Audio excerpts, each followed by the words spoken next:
Klaipėdą. Savo ateitį planuojantis moksleiviai rinkosi Klaipėdos universitete.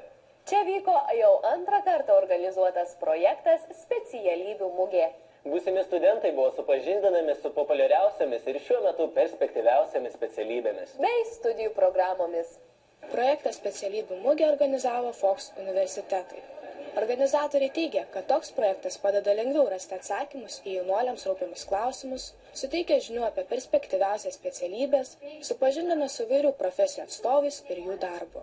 Šios organizacijos vadovė Rita Šakinytė Petrovė būsimiems studentams patarė keisti požiūrį į specialybės pasirinkimą. Nelaukti egzaminų rezultatų, nelaukti galutinio jau termino, kada surašo 10 ar 20 vietų, kad įstot, kad vėliau įstot. Reikia pradėti nuo kito galo, tai yra domėtis, ką tu nori studijuoti, ne kur. Ir tiesiog kalbėti su žmonėm praktikais. Pirmiausiai pasidaryti karjeros testą mūsų puslapį www.fox.lt. Pasidarius testą kažkur matysis sritis, kur linksi ir tada tiesiog klausinėti žmonių, kurie dirba ir studentų, kurie studijuoja, kad nesusidarytų kažkokių iliuzijų.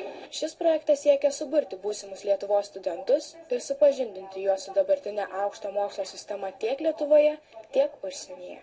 Prie šio projekto prisijungė ir Klaipėdos miesto savivaldybės administracijos jaunimo reikalų koordinatorius Modestas Vitkus. Pasak jo, jaunimas nuolat susiduria su daugeliu kryžkelių, o pasirinkti tinkamą kelią labai sunku.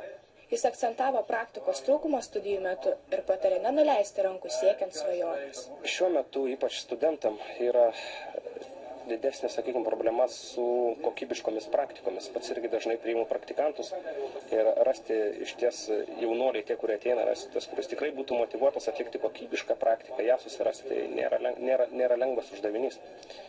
Tai aš manyčiau, kad tam jaunam žmogui reikėtų nuolat praktikuotis. Jaunam žmogui svarbiausia reikia ir neužmiršti, kad studijos susideda iš daugelio komponentų, ne tik iš sėdėjimo auditorijai ir konspektavimo.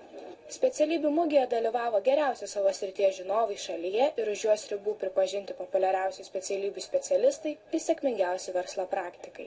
Dėl savo ateities profesijos ir išsilavinimo dar abejojantiems moksleiviams jie pasakoja apie šių dienų šalies darbo rinką bei jos tendencijas.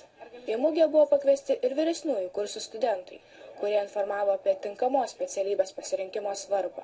Moksleiviai noriai klausėsi patarimų ir tikino, kad čia atėjo pasisemti idėjų tolimesnių mokslo pasirinkimui. Tas sunkus toks pasirinkimas yra, kai turi nieko nežinotis apie tą ateitį, turi tiesiog sumastyti iš nieko, ką ten turi daryti.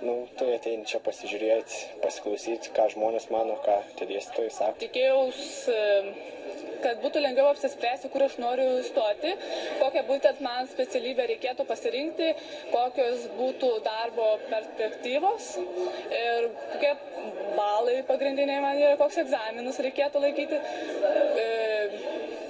Galbūt ir paklausti tie, kur šitai studijuoja, koks yra gyvenimas studentų. Nežinau, kuom aš noriu būti, kadangi aš dar esu 10-tokė. Todėl noriu sužinoti, kokią kryptį man reikėtų eiti. Tai aš dabar prie psichologijos buvau. Dar biškai gal pasiliksiu su psichologija, pasikalbėsiu. Tikiuosi gal sužinot, ko nors daugiau. Klaipėda buvo paskutinis, 15-asis projekto Fox universitetai specialybių mugė aplankytas miestas. Moksleiviai aktyviai rinkosi šią mugę ir noriai dalyvavo akcijose, padedančiose tobulėti ir pasirinkti tinkamą specialybę ar profesiją.